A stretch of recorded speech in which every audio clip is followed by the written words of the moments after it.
Okay, do you know what we're doing today? What are we doing today?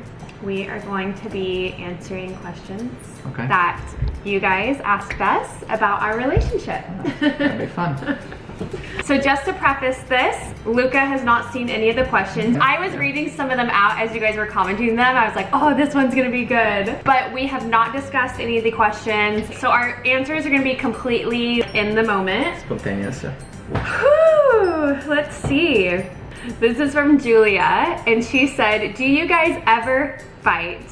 You guys are seriously the cutest and seem like the perfect couple. So, So, we fight. Obviously we fight. yeah, of course we fight. Yeah. Yes. Everyone fights. Like Yes. there's no such thing as a perfect couple, no matter how Instagram makes it Right. seem. The good thing, I think, we never fight over really big things. Yeah, it's honestly the little things. And I will take like the guilt for the majority of Oh, it's okay. What? Yeah, it's normally like little things. I think it's in the middle. As everything, you know, it's little things. Sometimes it's me, sometimes it's her. You know, the good thing at the end, we always come together. We always find a way to make peace at the end of the day. And that's the most AKA, important thing. he always apologizes True. first. True. And that's why we work so well, because he just wants to make up. He cannot stay mad at me. No, I can't. I just can't hold the grudge. What's the best and worst part of being an influencer? And for Luca, for being an Instagram husband. So what's the worst part of being an Instagram husband? When we get a meal, and now every time we get something to eat, He gets hangry. I do. The majority of our arguments, when it's on him, happens when he's hangry. Every time when we get a meal, I need to wait for her to take the picture of the plate. Now what's the best part of being an Instagram husband? What's the best part of being an Instagram husband? Everything else. Aww. I don't know what to say. Everything else, yeah. It's amazing. We get to, you know, I get to spend time with my wife every day. We get to travel together. We get to work together. I mean, I think it's, you know, best case scenario. Like there is not, it doesn't get better than that. My husband and I are newlyweds. All of our friends are having kids. My husband and I are enjoying just being with each other. How do you deal with pressures to have kids? Dun, dun, dun. So we've been married for over 2 years now.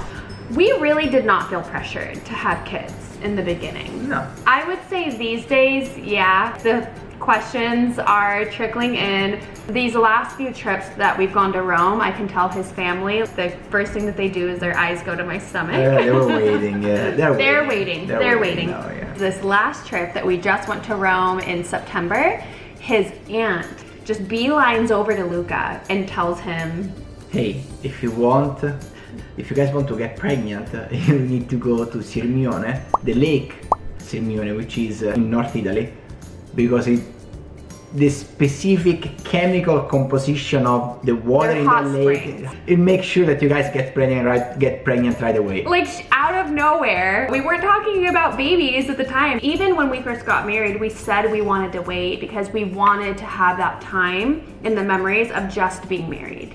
All you can really do is say, we're doing just fine. You know, we're really enjoying being married and enjoying this time, and you know, kids will come when the time is right. Yes.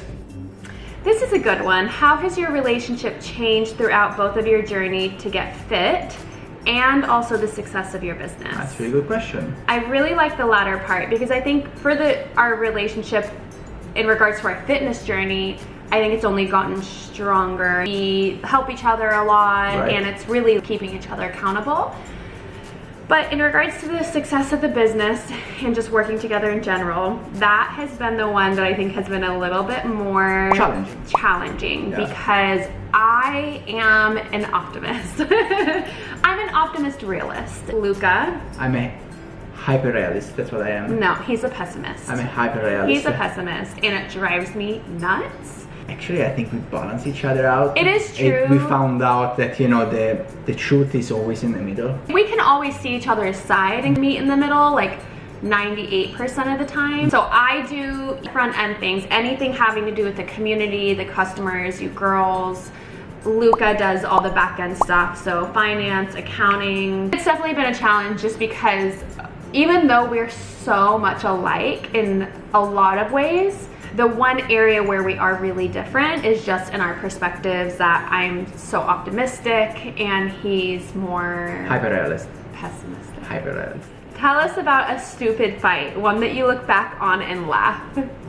Back when I had my very first guides, I think it was my 4-week guides. Yes, it was. Yeah. No, maybe you were transitioning to the fit body guides. It was around when I had my 4 Weeks to Fit ebook. That launched in 2013. I was also doing my MBA at the time, and so really I would go to class from 8 to 5 p.m. and then I'd go to the gym. I would start doing emails from about 10 p.m. to like 4 a.m. Yep. It was a really intense time. I didn't sleep very much, and I was doing everything on my own, emails, all the like customer service things. Sorry, we weren't working together at the time. Yeah, we weren't working together at the time. Luca only started working with me and we moved to LA. So that was about 2 years ago. Yep. He saw kind of my routine, that it was like 8 to 5 of school, an hour and a half or so at the gym, and then like 6 hours of working until 4 in the morning. And he told me that I needed to get someone to help me, to hire someone to help me with emails. And I was like, no. I have a really high standard of quality and customer service. I'm really, really big on customer service. And so I was like, no, like I don't trust anyone else to take care of my girls the way that I do. Yeah. And it was a huge like blow up fight. Yeah. And I actually got my sister The next day. The next day. The next day. Yeah, so my sister was in college, so I asked her, are you interested in helping me out, like part-time? And she was like, yeah, absolutely. She could do it remote. And it was like the best thing that I ever did, because I could finally breathe and sleep. That's definitely a fight that I remember. Cheesy question, how do you keep the spark alive after being together for several years? You want to answer it? I need to think about it. You have to think about it. I feel like it's just Luca's nature. I don't know if it's because he's Italian, but he's so lovey. Like, so lovey. There are times I'm like, Luca, I need some space. Because he is just constantly like, I'm very, like, he's very, very mushy, very lovey. Yes. I feel like with that, I've never, ever, ever felt the need to reignite the spark. True. I mean, there absolutely is a point in any marriage or any relationship where things might not be like as exciting. A marriage is a partnership. It's not always going to be the honeymoon phase or where you're just so in love. That's normal. But I think that at the end of the day, it's just because of his nature, I've like never feel the need to be like, hey, show me some attention. But that's just Luca. I don't know, what do you think? I think that's true. I'm very lovely and I like being very lovely. I really like to show emotions. I think it just have fun with each other, you know? That's a good one, because we have fun with each other a lot. We try to laugh a lot, joke a lot with each other. We try not to take life and ourselves too seriously. Yes, that's really important. We're very playful and we joke around with each other a lot. We don't take each other too seriously. We poke fun at each other, we tease each other, and we don't get like upset or butthurt about it. And definitely not upset about it. You're not only partners and husband and wife, but you should be friends too. Date nights are really important. Yeah. Especially because we work together so much, you know, we work pretty much every day together, but that doesn't mean, you know, work and life are two very different things. So we always try to have at least one date night a week where we don't talk about work, we don't talk about anything, it's just hard. It's hard. It is hard. Though. It is hard. I think that with having cheat meals, it's kind of like a permanent date night every week. Yeah, it is. So it's true. Yeah. that kind of works. So. Was it a hard adjustment moving back to the US after living in Italy? Do you plan on moving back to Italy? When are you having babies? Was it a hard adjustment moving back? Moving back? No. No. Not at all. We weren't sure how it would go in the beginning, and I actually even have a YouTube video up where we talk about it in our reservations. And after 1 week, we were like, we love it. We're not leaving. So we don't plan on moving back to Italy. No. We do want to spend summers in Italy, especially when we have kids. It's really important to us that our future children will be just as much culturally Italian as they are culturally American, which will be hard because they're gonna, you know, grow up in the US, which is why we think spending summers in Italy with his family will be a good compromise. So. For sure. And babies are coming soon. Yeah, to answer that question. We want babies, by the way. Yeah, we do. Like 3. Yeah, I think 4, 3. 5. 4. He wants. When the time is right. Yes. Something that really interests me is how can he deal with your success? Because you stay in the public eye, you get attention from all over the world, etc. Most men have problems with such a situation. And I mean, especially men from Italy or Mediterranean men in general would have problems staying behind a successful and powerful woman. I'm so proud of her success, like insanely proud. I'm so happy, and I think it's awesome what she was able to build for herself. So I mean, she's my wife, she's my partner in life, and like, how can you not be happy for it, you know, and grateful. Gosh, rigatoni. Yeah, Tony's happy. Okay, yeah, that was rigatoni, yeah, chiming in. As a business person myself, I think it's, you know, also it's a big, I admire what she did, and she inspires me every day. Aww. So why would it be a problem for me? I learn every day something new because of her. Like, you know, I get inspired because of her. But likewise, guys, No, like so, really, he impresses me every day. We have different strengths. There are some things that I have strengths in certain areas and he does in completely different areas, and I think that we have a mutual admiration for each other in that respect. So. I like this one. There are so many great suggestions here, so I'll just add a few silly ones. Who is cleaner? Who is funnier? And who is the most sentimental? So who's cleaner? We are both a mess. Neither of us. Yeah, we're both. Yeah. Obviously we're not dirty, but we're a little messy. We do not know how people do it with like a family, with kids and that work and go to school and have a dog. Like, how is your house ever clean? Because it's just the two of us. We're working on it. Working on it, yeah. Okay, Work in progress. who's funnier? I think I'm both pretty funny. I think she's funnier. I do think I'm a little funnier. My humor is, I don't know what my humor is like. Goofy. Yeah, I'm kind of like goofy, yeah. Who's the most sentimental? Me. For So, yeah. sure, he is. What language do you speak between you two at home?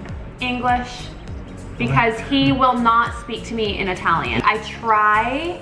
It's really hard Parliamo un po'. Ok, adesso parliamo per 3 minuti. No, 3 minuti è troppo. Mi ha chiesto in quale lingua parlate a casa? Quale lingua parliamo? In inglese. Perché? Perché sì.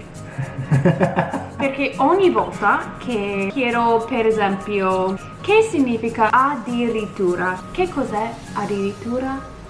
It's really hard to explain. Like, there is not a specific explanation for That's addirittura. always his response. It's hard to explain. I'm not a teaching type. That's the This problem. is the truth. Yeah. Is there different personalities? Yeah. Some people get how to teach someone and other people don't. I don't. And Yeah. by the way, addirittura is no way. It does, yeah, it means no way. And also, you know, we met each other speaking English. It's really weird for us to switch to another language. Yeah. It's just more efficient. English is more efficient. It's for more us. efficient, So yeah. That's why. But our children will speak Yes. Italian. He's gonna speak to them in Italian and I'll speak to them in English. Which means your Italian is going to improve Yeah, so much. that's what I always With say. your Like, kids. my Italian's gonna get better when we have kids. What are each other's worst and most annoying habits? Oh, I know one. I don't want to.